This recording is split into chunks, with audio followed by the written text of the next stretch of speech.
Hey guys, welcome back to our channel. In this tech tutorial video, we're going to show you how you can apply and use filters for your projects and tasks on GanttPro in 2026. So let us dive into this.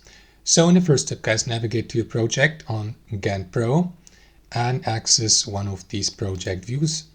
Let me go, for example, with the list view.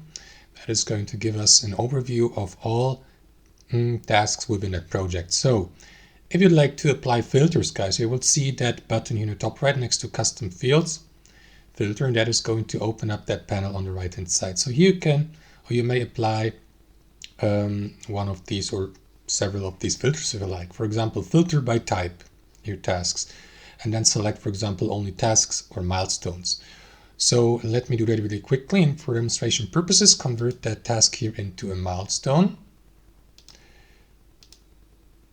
There you go. Now that task is a milestone. So let me apply that filter. Click into type and select milestone by clicking into that button here.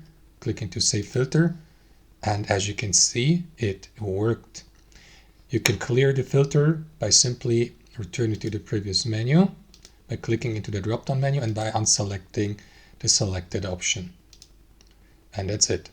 And there are also other types of filters, like you may filter by assignee, by the task status, the priority, and so on and so forth, guys. So that's how you do it. Thanks for watching. Hope you enjoyed it, got some value from it, and we'll see you next time on our channel.